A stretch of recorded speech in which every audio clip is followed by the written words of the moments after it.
All right, Giants fans, welcome back for another deep dive. It's a new year, but It's a new year. same old pain. Same old pain. Well, not exactly the same, but definitely lots to talk about coming off this Giants season. Yeah, three. Oh, hey, I think our listeners got something to say. Yo, what's up? It's D.A.P.S Sports on YouTube, chanceformore.com. What's going on? Just let y'all know I'm up in here. Yo, D, what's up, man? Glad you could join us. Yeah, thanks for tuning in, D. Always good to have another Giants fan in the mix. Just diving into this whole situation with the Giants, trying to make sense of it all. We're about to get into why the Giants are sticking with the same coach and GM after a pretty rough season. Yeah, exactly. We've got some articles from Giants. Hey, yeah, what's up? I just want to say thank y'all for talking about this topic, and I'm against Joe Schoen from the door. He sucked. Well, D, we appreciate you being here, and I definitely hear your passion, man. Yeah, it sounds like you're not a fan of Joe Schoen, and that's fair after the season we just had. And that's totally valid, D. We're all feeling the frustration right now. Absolutely. We're going to get into why the team is sticking with him despite that. So,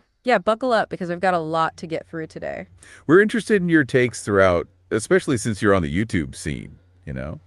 For sure. So, Yeah, Yep, go on. yeah. I mean, since we talking about it, Daps Sports at YouTube. You know what I mean? Y'all come check me out, subscribe, and all that. Okay, D, so you're letting us know you're on the YouTube scene. Yeah, appreciate the plug, D. We'll definitely check out your channel. Always good to support fellow Giants content creators. Exactly. No and we're glad you're problem. engaging with us. That's what we're here for. So let's get into this. We were just about to get into the official news. Right. So, boom, the news drops. Show-in, Dayball, they're staying. Keeping their jobs, for better or worse, as you might think. Keeping their jobs, then we get to hear from them directly. Their postseason press conference. Yeah. Postseason press conference, lots of, coach. Oh, back to our listener. I want to let y'all do y'all thing, but I got a question. What if I don't want to hear from Dabble or Sean right now? What if I just want them to be quiet? Okay, D, I hear you. It sounds like you're feeling pretty done with the coach speak, the same old song and dance. Yeah, Yes. that's totally fair. Sometimes you just want to skip past the usual stuff and get to the real solutions, right? Absolutely, I get that. And we can definitely do that for you, 100%. D. So we won't focus so much on what they're saying, and we'll focus more on what they're actually doing or not doing. Yeah, we'll still mention some of the things they said, but we'll focus more on the why behind it all and the what next instead. Exactly. We can unpack. Oh, yeah, let's hear it. Do not let me take over the show. I'm just adding my opinion. Y'all do what y'all do. I don't know how this works. This is my first time doing this. Okay, D, no worries at all. It's totally cool that you're sharing your opinions. That's what this is all about, man. Yeah, D, your perspective is important, and we appreciate you chiming in. Just keep doing what you do. And we're definitely going to keep the conversation flowing. It sounds like you just want to make sure we don't go off course, and we won't. So we'll try to avoid too much of the coach speak and dig into the real issues. Right, so we're moving on from the coaches' press conferences. Let's get into that cover 3 piece. Yeah, it's a great way to get 3 different opinions without the fluff. So instead of, rehashing what the coach said, let's dive into what the writers focus on. Exactly. We'll be looking at their analyses of what the team needs to actually do. No more coach speak, just what's really happening. So first, let's look at John Mara, the owner's view, and what he's doing, not what he's saying. He admitted that the season stunk, which is pretty harsh, but he's not firing anyone. No, he's sticking with Sean and Dable, saying he wants to avoid another reset cycle. So he's impatient, but still giving them another chance. It's a risky call. Yeah, it's like he's prioritizing stability. Oh yeah, let's hear it. Is that really impatience? Is he really being impatient? Okay, D, that's a really interesting question. Is it really impatient? Yeah, it's a good point. We're calling him impatient, but let's think about it. I mean, on one hand, he did say he's run out of patience, which sounds pretty clear. But when you look at his actions, he's choosing continuity, which is almost the opposite of impatient. Exactly. He could have cleaned house, but he's sticking with the guys he's got. So maybe he's more of a frustrated patience instead of outright impatience. Okay, D, that's a real go for it. Frustrated patience. Love it. Haha, okay, D, frustrated patience. Yeah, I like that. It really does capture the complexity of the situation. It's like he's fed up, but also wants to be smart about it. And that's what makes it interesting to unpack, right? Yeah, so it's not as simple as just him being impatient. Exactly. It's like he's holding 2 different ideas at the same time. Okay, so with that in mind, let's get back into the cover 3 article. Yeah, let's see where those writers are focusing their attention. And we'll see how that frustrated patience plays out. So first, John Schmilk, he's really locked in on the quarterback problem. Which, I mean, yeah, we've all been feeling that pain for a while now. Yeah, it's a massive need for the team, and it's on the top of his mind.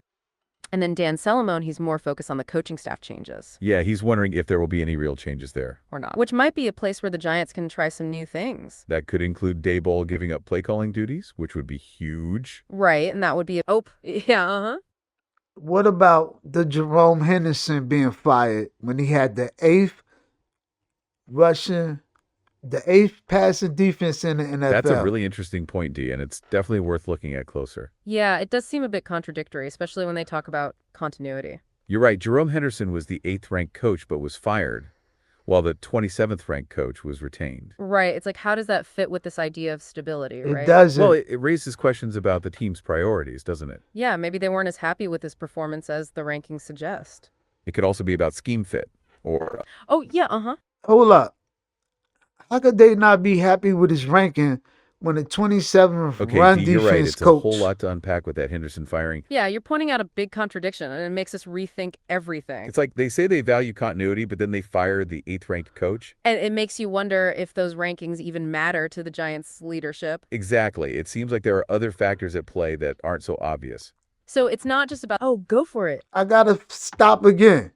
They love Pro Football Focus. I absolutely hate it, but they love Pro Football Focus, and that's where they get their information from. So I think they care about rankings. Okay, D, that's a great point. It does seem like you're saying there's a disconnect. Yeah, you're saying that if they're using Pro Football Focus rankings, then that firing makes even less sense. If they care about those rankings, it's pretty strange they'd fire the guy at number 8, right? Right, and you're saying they must care about rankings if they're using PFF. And oh, yeah. Absolutely. That's all I'm saying. If they want to throw Pro Football Focus in our face for Shane Bowen being a good hire as a defensive coordinator, they also have to explain why Jerome Henderson being fired happened. Okay, D, I get what you're saying. It's like if they're going to use PFF to justify a hire, then they can't ignore PFF when it comes to a firing. Yeah, it's like they want to use the data when it suits them and then ignore it when it doesn't fit their narrative. It's definitely inconsistent. Exactly. You're pointing out that they can't have it both way, and it just adds another layer of confusion. And it makes you wonder if they're really being honest about the reasons behind their decisions. Right. So they're going to Aha. throw around PFF for their good moves, but not when it looks bad. It's like, come on. So it's fair to say that the Henderson firing makes even less sense if they're following PFF. It's almost like the data is telling them one thing, but they're doing another. So it's even, oh yeah, go on. I think it's more than fair to say that. Yeah, Dee, I think you're absolutely right. It's more than fair to say that the Henderson firing doesn't make a lot of sense. It's a clear example of the inconsistencies we're seeing, and it just raises more questions about their decision making. So let's keep all of that in mind as we get back to the Cover 3 article, now that you've added another layer to this. Absolutely. Now, with that contradiction and what you've just said, let's look at the writer's analysis. And we'll see how that ties into everything, especially the Henderson situation. Right, we've really All dug right. into this, and now we can move on and see what the writers are saying.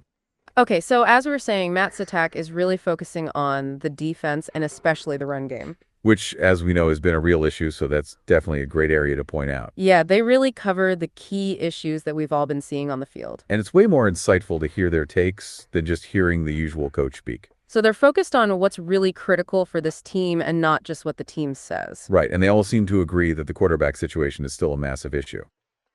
And it's not just about finding a guy, it's about finding someone who can really change things. One of them pointed out that DeVito's the only QB they really... Yeah.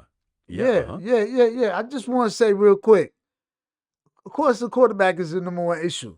But if you can't stop nobody Okay, from D, sounds scoring, like you got something on your mind. Go right ahead. Yeah, Oh, we're all ears. I'm- What's up? Just jump in whenever you have something to add. quarterback is the main issue. But what about the run defense? Okay, D, that's a really good point. We've been talking a lot about the quarterback, but run defense is a huge problem too. Yeah, it's like we can't just focus on one issue when there are so many problems on this team. And it seems like the team is saying that quarterback is the main issue, but the Cover 3 article really highlights that run defense as well. Right, Matt Setak specifically calls out how bad the run defense was this year, and that's definitely something they need to fix. So while the quarterback situation is crucial, you're right to point out that the run defense can't be ignored.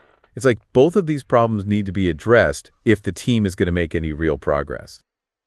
Exactly. It's not a one or the other situation. They need a quarterback and a better defense. And it's great that you're bringing this up because it's important for us to look at all aspects of the problem. And it also makes you wonder if the team saying quarterback is the main issue to distract from other weaknesses. That's a really interesting way to look at it. It's almost like they're focusing on one thing so we don't look at the other. So let's get back to the Cover 3 piece and keep this run defense issue in mind. Absolutely. And we can think about how this all... Yep. Go on.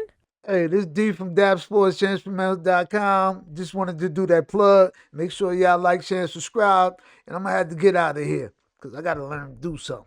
All right, D, thanks for the plug and for hanging out with us today. Yeah, Dee, we appreciate you sharing your thoughts and good luck with your studying. It was awesome having you join the conversation, and we hope to see you back soon. Definitely check out Dee's channel, and we'll catch you later. So it sounds Peace. like D had to get going, so let's keep going and finish up this discussion.